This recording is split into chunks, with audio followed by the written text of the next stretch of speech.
Hello, everyone, and welcome to If the you're Calling watching Home this on podcast. video, This is we so finally exciting have because a clear picture from the new camera that I got to record on, and we have lights in the office, and this is just a really amazing new development. So I am hoping to continue uploading more long form videos to YouTube. Our videos inside of the Calling Home community are going to be even better, and I have officially watched every video on YouTube about lighting and cameras. So thank you so much for bearing with me while we were really going through it with that horrible resolution on the camera. And for those of you listening, nothing changes for you. All right, so a couple of updates that I wanted to give you. This month, inside the Family Cycle Breakers Club, which is our membership community at Calling Home, we are talking about how your family relationships impact your romantic relationships, who you date, partner with, your marriage, etc. And so if you're ready to break free from the chains of dysfunctional relationships and rediscover the love that you truly deserve, we understand how frustrating it can be to repeat old patterns and feel trapped in a cycle of pain. You deserve meaningful relationships without the hurt.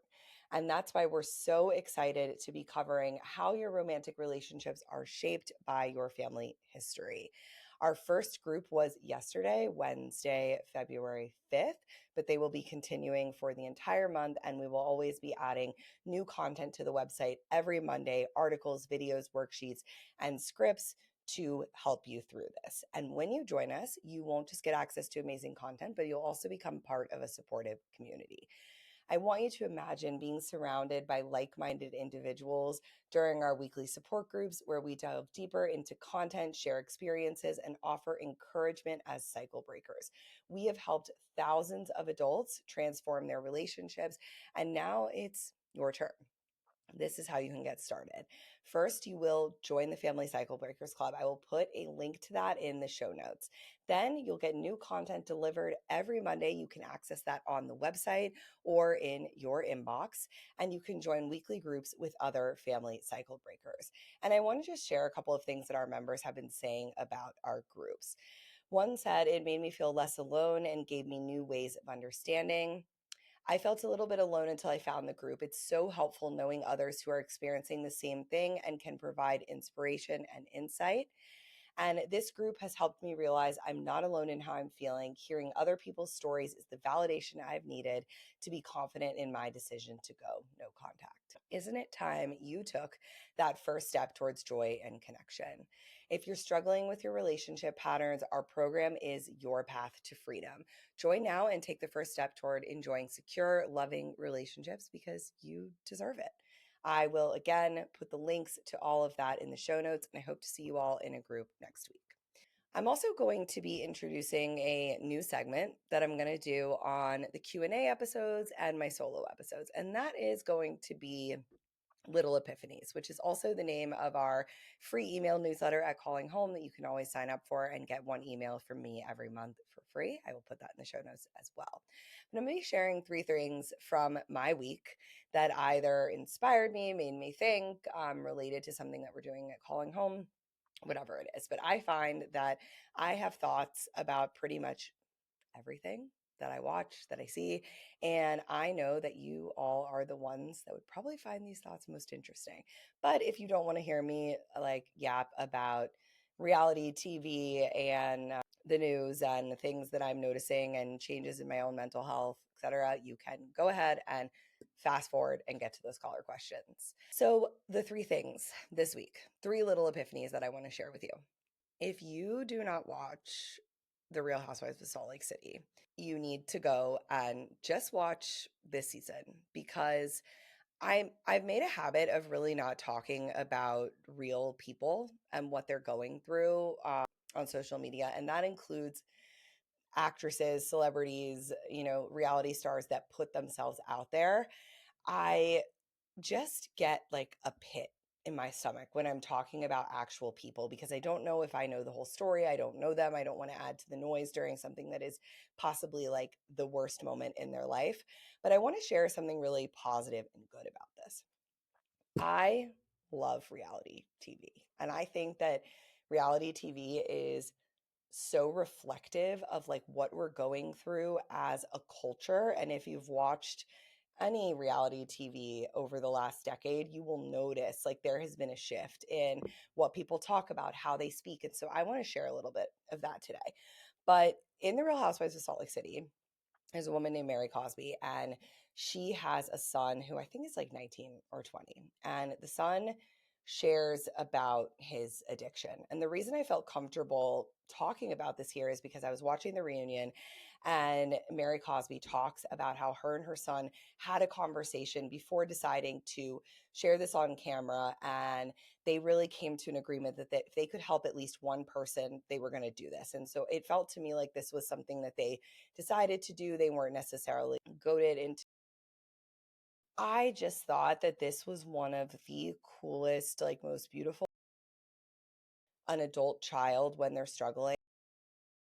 It choked me up when I was watching it because the way really met her son where he was at, believed in him and showed up for him and didn't shame him and really tried to be like, I am your partner in this. I want to help you get better. And even as he was sharing this stuff about what he had been doing and what he had been going through that would be so dysregulating to a parent, she stayed with him in that moment, present and loving. And I think that the way she reacted to her son sharing this in this moment will go on to change the trajectory of their lives. And I just thought it was such a cool thing to see that kind of interaction modeled on television, and also just to normalize that like you can be a good parent with a kid that's going through a hard time. And I say this a lot, but I don't think it's about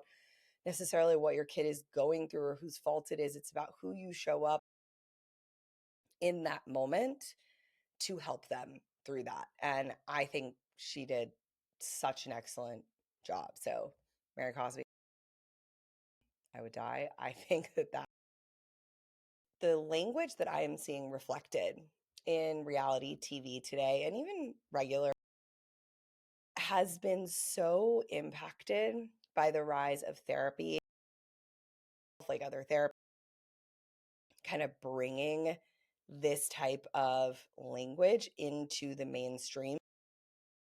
I have noticed, and I know that therapy language gets like a bad rap, and we can talk about that another day, like how certain terms are overused, etc. But I've noticed something else really pop. Now, I think normal people are really considering the context of someone's behavior.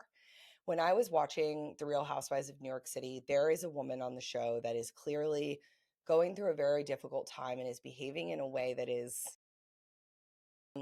not socially appropriate maybe, and that people do not enjoy.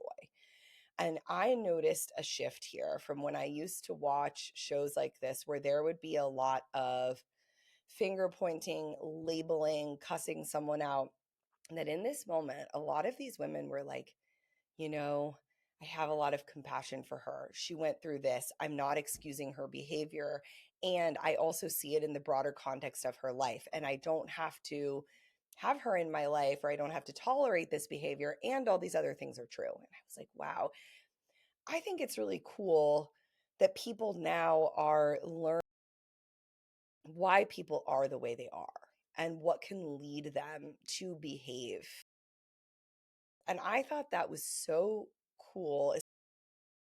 Watched a lot of these shows over the years as like a way to look at human behavior.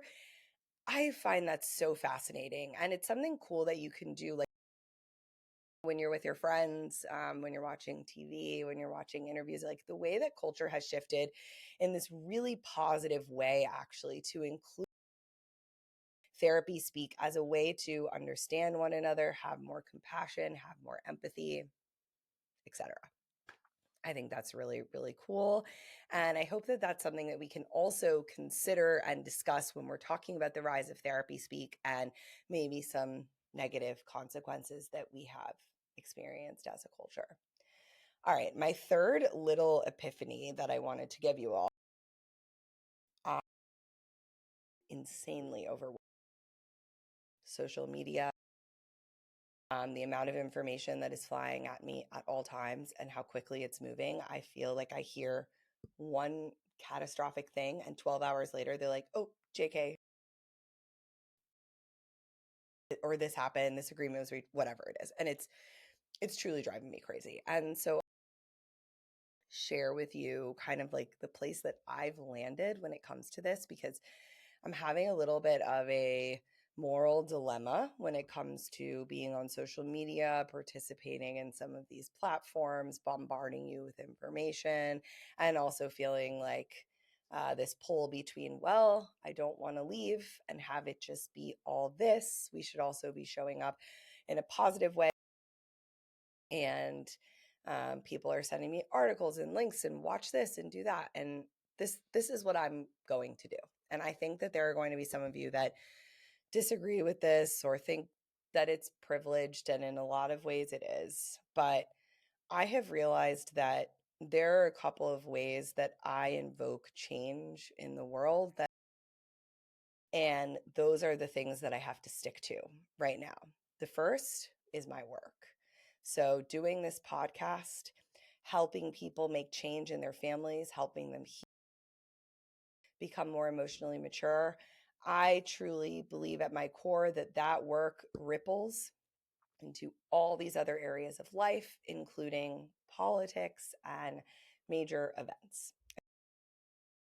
Believe that is the lane that I am going to drive in there. The other thing is through my children, the way that I raise my kids, the way that I show up as a parent, is that I am instilling in them the values and the principles that I believe in, that I think will make them good citizens. And I can teach them that, and they can decide what they're going to do with that information. And the third thing is how I vote and the issues that I care about. And what I have realized is that we are at such a crossroads in the world that there's truly not that could change how I feel about certain things, and could make me really alter how I'm showing up in those three areas. And so that means that I probably don't need to hear about every single minute detail and change all day long. It that I can read some stuff at the beginning of each day, or even catch up once a week. And that if there is change or transition or something that I need to do, I can adjust and I will do it.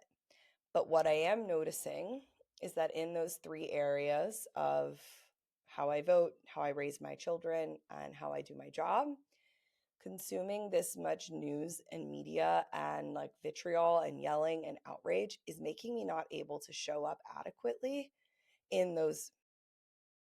And those areas are the most important to me. And I think that they are where I can make the biggest difference and the biggest impact as a therapist, a human being, and a mother. So that's what I'm going to choose to focus on. And I think that could be a good exercise for you, right? Of like, what are the areas in my life where I am showing up and I am making change and I'm making the world a place that I want to be in? And for me, the only way that's happening on the internet is through my work. So I just wanted to share that with you all.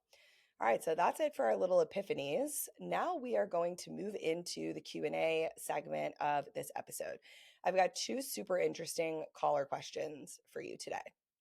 The first caller is someone who is having a baby, and there are some substance use issues in the family, and she is wondering how to handle that with the new child. And I'll play her voicemail for you soon.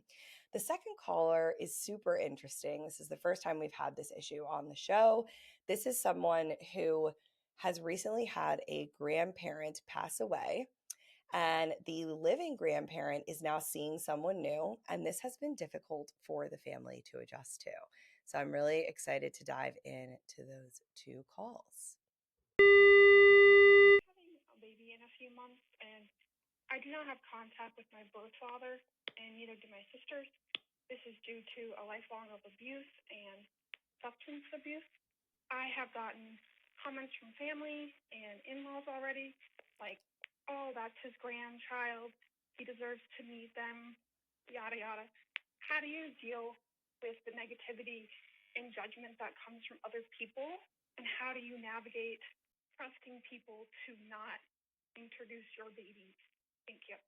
Thank you so much for calling in and leaving that voicemail. I feel like I can hear the pain in your voice, and that's it's so hard. It's so hard when you're pregnant and you want things to be a certain way, and you also feel very emotional because of all the hormones and like just your family not getting it. It sucks. I understand what it feels like to be flooded with all of that emotion and like longing for something different, you know? And so here's what I'll say. You know what is right for your child, and you are their protector, right? Whether they're in the womb, outside, you that is your job. And that doesn't mean everyone is going to get it, right? There are going to be people who say, and they say this to me all the time, but it's their grandparent, they deserve to meet them. I don't think that anyone who is unsafe is entitled to a relationship with your child. I want you to try to empower yourself to take on that role. And I'm not sure if this is your first child. It kind of sounds like it is, but if it is, really thinking like, okay, this is part of me becoming a mother.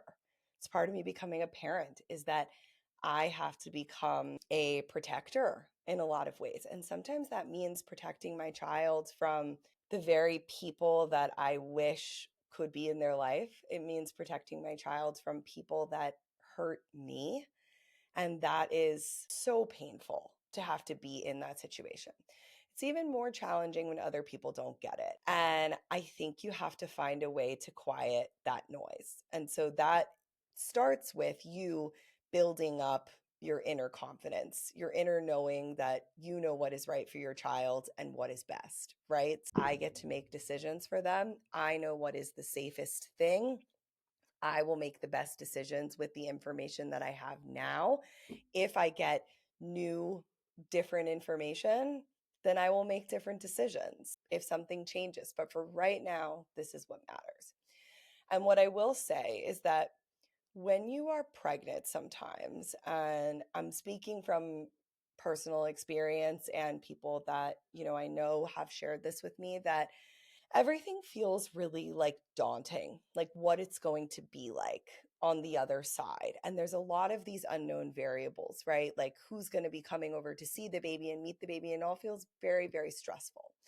And I do think that sometimes once that baby is in front of you, you will feel a little bit more of a confidence in yourself because you can see the child, they're in front of you, you've made it through pregnancy, and you're like in the moment to be able to say, I know what I'm supposed to do now. I know what is expected of me is, to protect this child and keep this child safe. And you will feel maybe more like empowered and emboldened to do.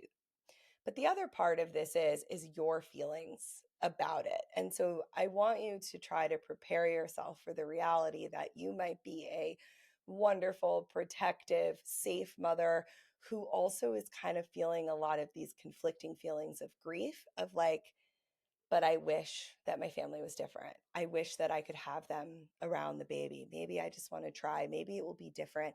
Kind of engaging in that fantasy, and also having to deal with people texting you, calling you, showing up at your house, whatever your family is like, to see that child. And so, if the child's other parent is involved, whether that's through co parenting or being your partner, I think it can be helpful also to get them on the same page of how you're going to handle this and what you're going to do moving forward. And that way you feel like you have support. And if the child's parent isn't in the picture, isn't involved in that way, you can also include a friend, a safe family member, someone that can really back you up and help you decide what you need to do. Now, it's very important here to know that this doesn't have to be forever. And I don't want you to focus on making decisions for life unless that feels empowering and good for you. And for some people, that just feels overwhelming. And so it's okay to say, right now, the way this person is behaving, it's not safe for my child to be around them. It's not something that I feel like I want to do. If they stop using substances, they change, they get help, whatever it is, then maybe I'll reconsider. Maybe when my child is older, it will be a different relationship or a different dynamic. But for right now, this is what I have to do. And sometimes just saying, this is what I need to do today, can really help you and free up some mental energy. But if anyone is in this position, I really feel for you. I am so sorry that you're like what should be a really meaningful, joyous, great time for you of bringing a child, into the world that's also inherently stressful and overwhelming and chaotic, is also kind of being influenced and tainted by some of this other stuff, because that just makes something that's hard even harder. Thank you so much for calling in, and I hope to hear from you again soon. Hi, Whitney. I am going to omit my name, but I am calling because I have a question regarding the death of a grandparent and the living grandparent moving on.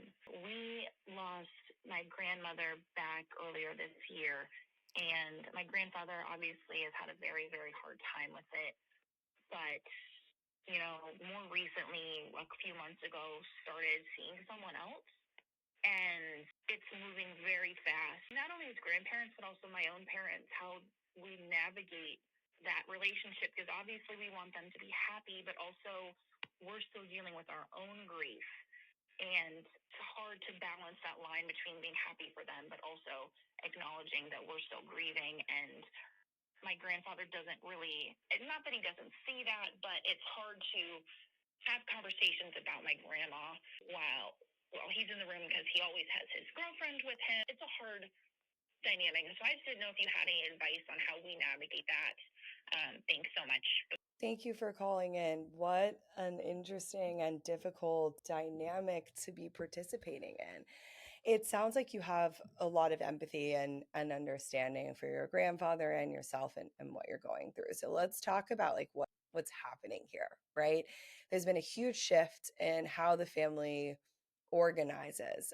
Typically, when there are grandparents or the oldest generation in a family, the family is like circled around that person. And this is how they know how to operate. You've likely been functioning like this for many, many years, of that being the matriarch and the patriarch. And this is how everyone kind of conducts themselves in accordance to how the family is laid out around those people.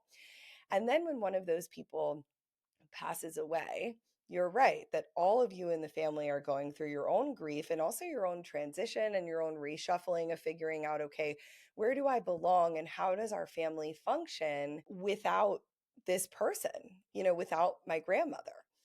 And your grandfather is doing this in his own way, right? He has likely felt a large void left in his life, especially if they were together for a very long time. And he is feeling like, I need partnership, I need someone around, I need a companion, in order for him to get through his grief. And I think there are people who would say, yeah, that's me. That's what I need. If I were going through this, or I know someone that also needed that. And there are those of you that would say, wow, that's way too quick to move on. We need more time. Or like, is he just replacing her? I could see how so many people in the family would have really conflicting emotions and beliefs about what is like right in this type of situation. That being said, it sounds like there's a lot of like care being kind of held around communicating in front of the girlfriend or grieving in front of her. And I would want to know more about that. Like, is anyone worried about upsetting her? Is she uncomfortable? Because certainly she knows, especially if you're dating someone that is much older, who is now widowed at this age, like she knows that your grandmother is no longer there. Is she the one that's making you all uncomfortable? Is this something you're doing for her benefit or her comfort? And I would want everyone to kind of explore that. Like, why can't we talk about losing grandma or memories or things around her. That is a fact. It's part of our lives, and it's something that we're going to talk about as a family. And if she's really uncomfortable with that, that might be more of a her thing, especially given like the state of the family at this moment. I also think it's okay for everyone to say, this is how grandpa is dealing with this. Doesn't mean he doesn't miss her or that he's doing anything wrong, but the way he's grieving doesn't necessarily align with the way that we're grieving. And so we might need to like have our own rituals and outlets for our grief and find a way to tolerate the fact that like this is how he's grieving. But it is also okay to, as a family, try to have moments where you see each other, you know, without the other person, or you are able to just grieve the loss and the fact that your grandmother isn't there. My biggest takeaway from a situation like this is to remember that this is a moment of transition. Everything is in flux. It will not be like this forever. And that there is a very good chance that as the family starts to reorient themselves to being without this person, that things will feel easier and they will feel better. But certainly a moment of transition and struggle for the family. Thank you so much for calling in. All right, everyone. Thank you so much for listening today. I really appreciate you letting me share my little epiphanies for the week. And thank you so much for those 2 callers that called in. As always, remember that you can call into the show anytime to leave me a voicemail and I will answer your question. I pick 2 callers every week, and I will be back next week with another episode on Tuesday. Thank you so much and have a great rest of your day.